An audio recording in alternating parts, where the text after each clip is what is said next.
Hello, friends. So today I'm talking about learning to laugh again after emotional abuse. And when I was thinking about that title, learning to laugh, it almost sounds silly in the sense that learning to laugh is something that comes automatic. Like you don't have to go to laughter class 101 to learn how to laugh. Infants know how to laugh without being taught, right? So, why am I talking about having to learn how to laugh? Well, if you've been through any kind of childhood trauma where you had to unlearn the natural ability of laughing, then you have to teach yourself how to laugh again. I remember being in Hawaii, running into somebody of all places in Hawaii that I had not seen in like 20 something years, 20 years, let's say. Yeah, about 20 years. I hadn't seen this person. And so the last time I had seen this person, I was like 19 years old. And yes, I'm in my 40s. So anyway, um, I hadn't seen this person since I was 19 years old. My daughter was almost that age when we ran into this person in Hawaii. And she asked him, what was my mom like when she was my age? And he said, what I remember about Michele is that she could never tell a joke because she could never get to the punchline. She was always laughing. Like when I think of your mom at your age, she was always laughing. And when I heard that description, two things happened. Like one thing was that it touched my heart that somebody knew me when I was still me at that time. Okay, long story about how that changed, but it was very touching and moving to have somebody describe you as who you know you are. Like that really was a part of my personality. I was always laughing. Like even in high school, I would get kicked out of class because I couldn't stop laughing. Me and my friend would look at each other, and just looking at each other, I would start laughing. And then, and then I went a very, very long time without laughing. I went a very long time being stuck in survival mode, in fight or flight. And yeah, so let's just put it that way. I didn't laugh for a really long time. Once my life was out of, out of the, actually, let me describe that differently. Once there was no reason for me to be in fight or flight anymore, right? Because now my life had changed. I was able to remove all toxicity from my life, so to speak. And now I was safe, right? I was safe. My life was good. My life was, just coming together. There was no reason for me to be in fight or flight anymore. Guess what? I thought that laughter would just come back. Like, why wouldn't it? It was a part of my personality. It was a part of my authentic self. So therefore, now that I'm, removing things that kept me from my authentic self, doesn't it make sense that I should be able to just go back to that again?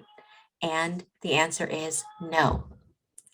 And this is what I had to learn. And this is what I teach in the Thriver School of Transformation is the reality that if you've undergone chronic trauma, chronic emotional situations where you were chronically stressed and in your fight or flight, then your brain has rewired itself. Your nervous system has rewired itself.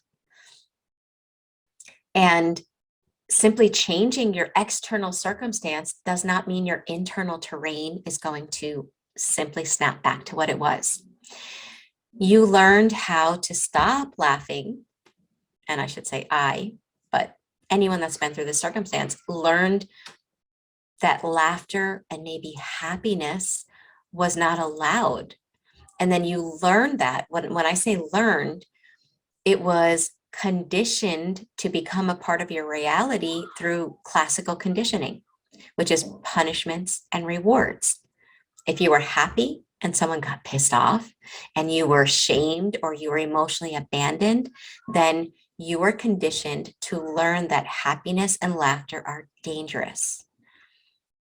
And since your brain is designed to keep you safe, the road to laughter and happiness, it took a detour.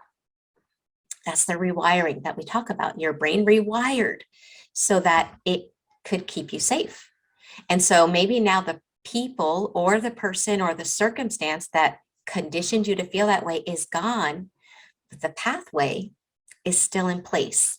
Your neural pathway doesn't just upgrade simply because your external world changes. You have to take time to rewire it. So something that I shared in the Thriver School of Transformation about myself and about my own recovery, to learn to laugh again. Okay. And it sounds so silly and it almost makes me want to start laughing as I'm thinking about it because it just sounds so silly, but it was my reality.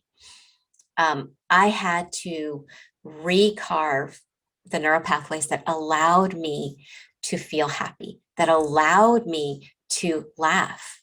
And so something that I did, and I'm going to share this with you if anyone is struggling with feeling like at one time in your life, I was a happy person. At one time in my life, I loved to laugh, and you feel disconnected from that.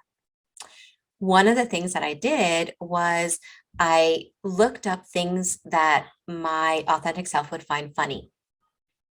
So there's a comedian that I absolutely love, and it's Fluffy, which is, what's his name? Iglesias. Gabriel Iglesias? No, I can't remember his real name, but I know the last name is Iglesias. Anyway, Fluffy, you can Google him. He cracks me up. Okay. But when I was first learning how to laugh, I would watch him. I found something I thought was funny, then I would watch it. And this is what would happen in my body. I'd be like, huh. That was the extent of laughter. Like, it brought me no joy. And I would be like, what's wrong with my body? Can somebody please like jumpstart my humor once again? Because it wasn't there. And again, it's not that it wasn't there as much as the pathway, the neural pathway to allowing myself to really laugh and feel happy and safe enough to just enjoy that laughter was like an overgrown pathway in the jungle, right? I had to carve it, take out my machete and carve it. So I did that. I picked one of his skits that was, one of the ones that I found hilarious. Had very little reaction. Watched it again. Maybe there was a tiny, tiny bit more of a reaction. Watched it again. Picked a different skit. And every day, 5 minutes a day, I would pick something that I would imagine my inner self would find funny, and I would just watch it until that neural pathway was recarved.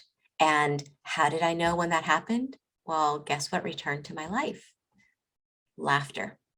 Now I laugh all the time again. Now I feel connected to that authentic piece of me that got buried because of different traumatic situations that were happening in my life. I had to excavate and get it back.